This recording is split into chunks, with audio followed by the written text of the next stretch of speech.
ದೇವ್ರ ದಯದಿಂದ ಎಲ್ಲ ಶಾಸ್ತ್ರ ಸಂಪ್ರದಾಯಗಳು ಎಷ್ಟು ಚೆನ್ನಾಗಾಯ್ತಲ್ವಾ. ನನ್ನ ಮನ್ಸಿಗೆ ಈಗ ತುಂಬಾ ನೆಮ್ಮದಿ ಅನ್ನಿಸ್ತಾ ಇದೆ ಕಣೆ. ನನಗೂ ಅಷ್ಟೇ ಕಡೆ. ನಿಧಿಗೆ ಒಳ್ಳೆ ರೀತಿಲಿ ತಾಳಿ ಶಾಸ್ತ್ರ ಆಯ್ತಲ್ಲ, ನನಗೆ ತುಂಬಾ ಖುಷಿ ಆಗ್ತಾ ಇದೆ. ಐಸ್ ಕ್ರೀಮ್ ತಿಂದಷ್ಟು ಸಂತೋಷ ಆಗ್ತಾ ಇದೆ. ಕರ್ಣ, ನಿಧಿ, ಹೋಗಿ ಇಬ್ರು ದೇವ್ರ ಕೈ ಮುಗ್ದು ಪ್ರದಕ್ಷಿಣೆ ಹಾಕೊಂಡ್ಬನ್ನಿ. ಬೇಗೇನ್ ಬರೋದ್ ಬೇಕಾಗಿಲ್ಲ, ನಿಧಾನಕ್ಕೆ ಬನ್ನಿ. ನಾವು ನಿಮ್ಗೋಸ್ಕರ ಕಾರ್ ಹತ್ರ ಕಾಯ್ತಾ ಇರ್ತೀವಿ, ಓಕೆನಾ? ಬನ್ನಿ ಅತ್ತೆ.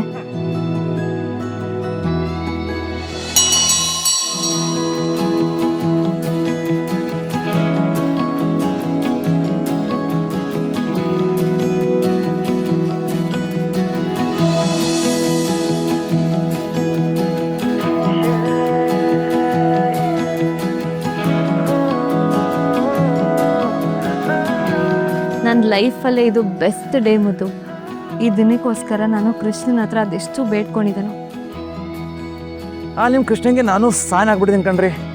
ನಿಮ್ಗಿಂತ ಜಾಸ್ತಿ ನಾನೇ ಬೇಡ್ಕೊಂಡಿದ್ದೀನಿ. ಎಷ್ಟು ಕಾಟ ಕೊಟ್ಬಿಟ್ರಿ ನೀವು ನನಗೆ. ಹೇಗೋ ತಾಳಿ ಶಾಸ್ತ್ರ ಆಗಿದೆ.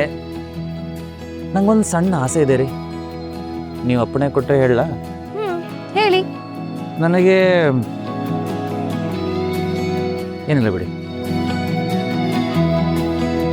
ರೀ ಮುದ್ದು, ಇದೊಳ್ಳೆ ಕಥೆ ಆಯ್ತಲ್ಲ. ಗಂಡ ಹೆಂಡತಿ ಅಂದಮೇಲೆ ಯಾವುದೇ ಮುಚ್ಚುಮರೆ ಇಲ್ಲದೆ ಎಲ್ಲನೂ ಹೇಳ್ಕೋಬೇಕು. ಅದೇನಂತ ಹೇಳಿ. ನನಗೆ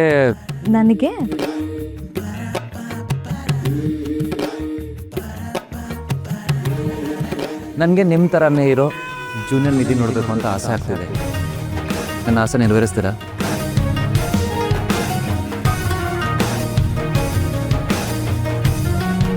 ಛೀ, ದೇವಸ್ಥಾನದಲ್ಲಿ ಕೂತು ಹೀಗೆಲ್ಲ ಮಾತಾಡ್ತಾರಾ? ನಾನು ಬೇಡ್ದಿರೋದೇನು ಹೇಳಿದೆ ನೋಡಿ. ಸೃಷ್ಟಿ ಅನ್ನೋದು ಪ್ರಪಂಚದಲ್ಲಿ ಸಹಜ. ಆ ದೇವ್ರಿಗೂ ಗೊತ್ತಾಗುತ್ತೆ. ಕರ್ಣ ಹೆಂಡತಿ ಹತ್ರ ಎಷ್ಟು ಒಳ್ಳೆ ವಿಷಯ ಡಿಸ್ಕಸ್ ಮಾಡ್ತಿದ್ದಾನೆ ಅಂತ ವರ ಬೇಗ ಗ್ರಾಂಟ್ ಮಾಡಿದ್ರು ಮಾಡ್ಬೋದು. ವರ ಗ್ರ್ಯಾಂಟ್ ಮಾಡ್ಲಿ, ಆದ್ರೆ ಜೂನಿಯರ್ ಇದನ್ನ ಕೊಡಕ್ಕಾಗಲ್ಲ. ಏಕೆ? ಯಾಕಂದ್ರೆ ನನಗೆ ಜೂನಿಯರ್ ಕರ್ಣ ಬೇಕು. ಅದಕ್ಕೆ ಕಳ್ಳಿ, ನಿಮಗೂ ಆಸೆ ಇದೆ ಅಂತ ಆಯ್ತು. ಇಷ್ಟು ದಿನ ನಾವು ಸುಮ್ಮನೆ ಟೈಮ್ ವೇಸ್ಟ್ ಮಾಡ್ಬಿಟ್ವಾ? ಏನೋಪ್ಪ, ನನಗದೆಲ್ಲ ಗೊತ್ತಿಲ್ಲ. ಹಾಗಿದ್ರೆ ಇವತ್ತಿಂದ 1 ಸೆಕೆಂಡ್ ವೇಸ್ಟ್ ಮಾಡೋದು ಬೇಡ. Krishna, thank you so much. ಇಷ್ಟು ಒಳ್ಳೆ ಬುದ್ಧಿ ಕೊಟ್ಬಿಟ್ಟಾರಪ್ಪ. ಸರಿ, ಬನ್ನಿ ಹೋಗೋಣ. ಅಲ್ಲೆಲ್ಲರೂ ಕಾಯ್ತಾ ಇದಾರೆ. ಅಲ್ಲ, ಅಜ್ಜಿನೇ ಹೇಳಿ ಕಳ್ಸಿದ್ರಲ್ಲ, ಬೇಗ ಬರೋದೇನು ಬೇಡ, ಆರಾಮಾಗಿ ಬನ್ನಿ ಅಂತ. ಅವ್ರು ಹೇಳಿದ್ರು, ಹಾಗಂತ ಅವ್ರನ್ನ ಕಾಯ್ಸಕ್ಕಾಗತ್ತಾ? ಬನ್ನಿ ಬನ್ನಿ. ಬನ್ನಿ.